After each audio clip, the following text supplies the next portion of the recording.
One of my first real Adirondack experiences when I moved here in 2000 was a Cascade full moon ski party. We stayed in the bunks downstairs at the ski center. Upstairs, there was a full bar and a live band. Outside, miles of cross-country ski trails with bonfires and kegs at main intersections, all under the full moon. Single-digit cold, but it was a blast.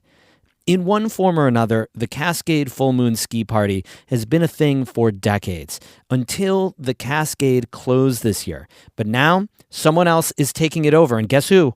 The state. That's today's story of the day. Support for Story of the Day comes from Clarkson University, offering over 95 programs of study with campuses in the Hudson Valley, Central, and Northern New York. More at clarkson.edu. Hey, I'm David Summerstein. It's Friday, January 2nd, 2026. Happy New Year. First up, you won't be able to buy a styrofoam cooler to bring to the beach this summer. As the New York Public News Network's Jimmy Vielkind reports, the ban is one of several new New York state laws taking effect in 2026. Supporters say the ban on polystyrene, or styrofoam, coolers will improve the environment. The substance is made in a chemical process and takes centuries to decompose. Judith Enck is president of the advocacy group Beyond Plastics. She says the coolers often come to the beach and can end up in the water. And unfortunately, they're sometimes left behind or they're broken into little pieces and become a major source of litter. Industry groups say polystyrene has its place and takes less energy to manufacture than alternatives. Some other new state laws would cap the costs of EpiPens and expand organ donation.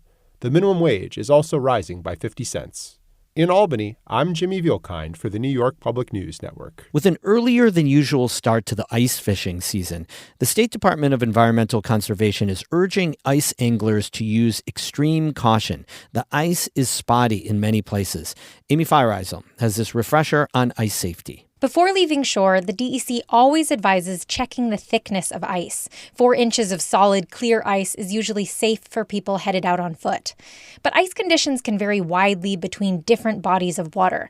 In a DEC interview, Forest Ranger Ashley Carabetta said knowledge of what water was like before freezing is really important. So that local knowledge of it. What does it look like when it's not frozen? Is it an inlet or an outlet? Is there a lot of animal activity? Is there a spring there? These are all things that are going to prevent it from freezing in a more solid, safe way. People should be particularly careful of any areas with moving water and around boat docks and houses where bubblers may be installed. Once you leave shore, the DEC recommends wearing sturdy, insulated footwear with something like spikes or crampons, and always carrying ice picks in an accessible location, either in a pocket or around your neck. Ultimately, the DEC says stay off ice unless you're completely sure of its thickness. But if you do fall in, Carabetta says there are best practices on how to save yourself. In the event that you do go through the ice, it's important to know that the direction you just came from was safe. That held your weight. So orienting yourself and going back the way that you came is a good thing to remember. Next, you want to get your arms on top of the ice and work to get into a horizontal position. So you're going to want to kick your feet up and start kicking your body and using those ice picks or whatever you have, if it's a knife, anything to be able to grip onto that ice. Once you've gotten your body into the horizontal position and onto the ice, you should roll to get away from the area you just fell in, and then crawl towards the safer ice you just came from. Carabetta says anyone going out on ice should also be familiar with the 1-10-1 rule. So you have like that first minute where you're going to need to control yourself, control your breathing, be able to think clearly, and then turn yourself around to the direction you just came from.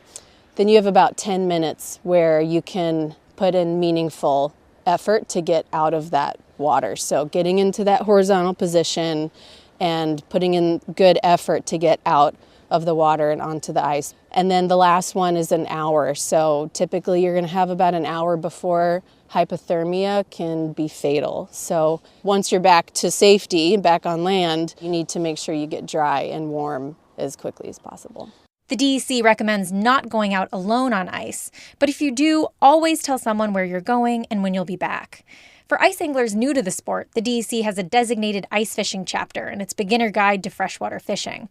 It also has a 6-part ice fishing instructional video series on its YouTube channel. Amy Feiereisel, North Country Public Radio.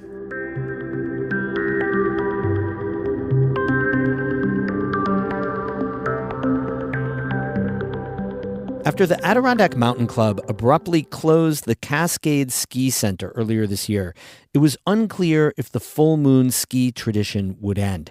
But Mount Van Hoevenberg to the rescue. The full moon ski parties are part of an expanded schedule this winter at the state-run sports complex. Emily Russell spoke with Savannah Doviak, the marketing manager for Mount Van Hoevenberg, about all the events on the schedule this winter. Ultimately, the goal is to get the community to Mount Van Hoevenberg. We want to create a series of programmings from 3 years old to 50 plus to full moon parties. We want to invite the community back to Mount Van Hoevenberg and make it affordable. I think those are the two biggest things. Is we're just looking to offer as much programming as we can and to kind of serve our community.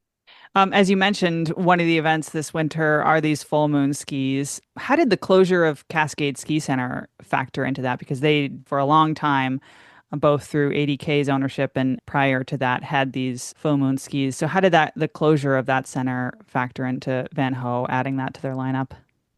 Yeah, I think, as we were doing some early planning this summer, we knew we wanted to offer something for the community. I think this summer we did the Thursday Night Hustle, and that was perceived so well. And I think that people were kind of like eyes on Van Ho, like, all right, well, what's the winter version? And, we didn't want to dive in with the Citizen series that would take away from the ADK Tour de Ski, because that's so successful and that's so great to get people at all the different ski areas throughout the region. And then, the news of Cascade not opening this year and just knowing how much people loved those full moon parties, it really just felt like a good fit for us to take those on. We have the trails, we have our experience team who can kind of offer those guided experiences. We have the lodge, which is a great place to host, kind of that after party. So it just kind of felt like a natural fit that should be the direction, that we take that like fun community piece this winter. Will there be kegs and or beer? Yes and yes. Okay. So you're kind of trying to like match the vibe in a way of those Cascade full moon skis. We are. We still want it to be very family friendly. So how it will run, the trails will reopen at 5. People can go out and ski at 6:30. Anyone who's interested in a guided group ski with 3, easy, medium, and hard level, that will meet up around 6:30. And then 7:30 to 9:30 will be live music and soup being served for purchase in the lodge. So yes, there'll be beer out at Josie's, beer in the lodge, rumors of a Utica Club gig, but at the same time, we want it to be a family-friendly environment where people of all ages can come and have a good time. Would you say that locals haven't utilized Mount Van Hoevenberg enough in the winter, and this is kind of an attempt to draw more locals in? Yeah, I think there were big changes to Mount Van Hoevenberg. We definitely take on a lot more events now, and there's been, some definite focus on like the comp trails and, having those larger events come.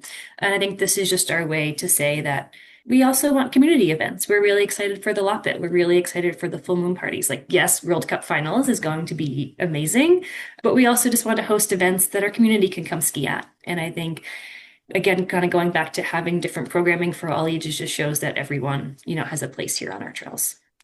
So as you mentioned, this is also a big winner for professional events at Mount Van Hoevenberg, including biathlon, and then the cross-country World Cup finals in late March, which got even more exciting in recent weeks because this will be American skier Jessie Diggins' last professional event. She'll retire after that. How much brain space is that taking up for you, and how much anticipation is there for that event? Absolutely. I think that, yes, I would say that there has been a large focus on the World Cup finals and just, how can we make it a great experience for everyone, and especially now for Jessie. Jessie was here with her teammates roller skiing at the Keys to the Castle, and she came up to me and was like, "I want 1 million people there. What can we do to get to get every single person there?" So I think she's also been a great support and just like working with us, and how can we make this the perfect send off for her. But that being said, we have a lot of events before we get there, so there's also a lot of focus on everything in between. That was Savannah Doviak, the marketing manager for Mount Van Hoevenberg, speaking with our Adirondack reporter Emily Russell. The first full moon ski party is tomorrow night. Get it.